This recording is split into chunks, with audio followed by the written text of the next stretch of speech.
বেতন কীভাবে নিল, কোন রুলে নিল, কোন আইনে নিল এবং টাকাটা কি ওই টিচারে নিল না এখানে ভাগাভাগি হলো, এটা আপনার সঠিক তদন্তের মাধ্যমে এটা বের করে নিয়ে আসবেন।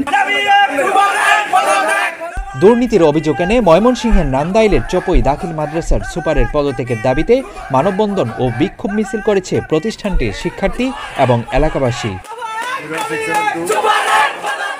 রবিবার বেলা ১১টার দিকে উপজেলার মুসলি ইউনিয়নের চপই মাদ্রাসার সামনে এ কর্মসূচি পালন করা হয়।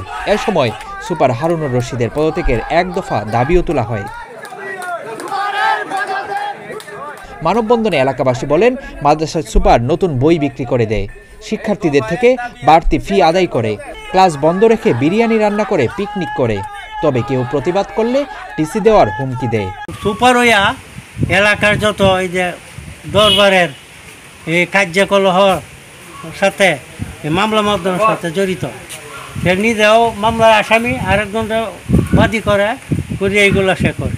একবার 3 নভেম্বরে এরা ল্যাংডা হরিয়া বাইরেছে এই অপকর্মের লাগে। হ্যাঁ, কয়েকদিন আগে কিশোরগঞ্জ সগডানা কই একটা মেয়ের সাথে ধরা পড়ছে, পরে বাদে টিয়াবার সাথে ছুটি আইছে। হ্যাঁ, যে আগে বিয়ে হচ্ছে এক ছাত্রীরে, হেন তো পরে বিয়ে হলে হেন তো বিদায় হইয়া দিলে পরে আপাতত ধরে মাদ্রাসা ঢুকছে, মাদ্রাসা করছে। তার অভিযোগ কত বলবো, সে একটা মামলাবাজ।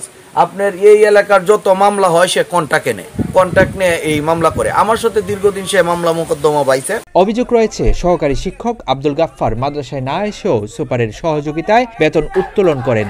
যোগদানের পর থেকে তিনি অনুপস্থিত থাকলেও হাজিরা খাতা ও বেতন বিলের শিটে নিয়মিত স্বাক্ষর করে ব্যাংক থেকে প্রতি মাসে 17,620 টাকা করে বেতন উত্তোলন করেছেন। এটা বেতন কীভাবে নিল, কোন রুলে নিল, কোন আইনে নিল এবং টাকাটা কি ওই টিচারে নিল না এখানে ভাগাভাগি হলো, এটা আপনার সঠিক তদন্তের মাধ্যমে এটা বের করে নিয়ে আসবেন এবং আমার প্রতিষ্ঠানটা যাতে সুন্দরভাবে গতানুগতিক এলাকার সার্বিক সহযোগিতা যে চলে, যেন বিবাদ সৃষ্টি নয়, সেই জিনিসটা আপনারা লক্ষ্য রাখবেন। আরেকটা শিক্ষক নিয়োগ দিব বইলা ওই তার কাছ থেকে ওই যে আপনার নাইট গার্ডে চাকরি দিব এই কলিল মেয়ের ছেলে, ঠিক আছে, তার কাছ থেকেও টাকা নিছে। এইটা নিয়েও দেন দরবার হয়েছে, তার টাকা এখন পর্যন্ত ফেরত দিছে না। যে ইংরেজি শিক্ষক আব্দুল গফুর করে নাম, তার বাড়ি বোলাগঞ্জ, সে শুধু যেদিন আপনার এই তার চাকরি জয়েন করছেন এই দিনেই 1-2 ঘন্টা ছিল, এরপরে আর আমরা আর কোনোদিন তারে দেখি নাই।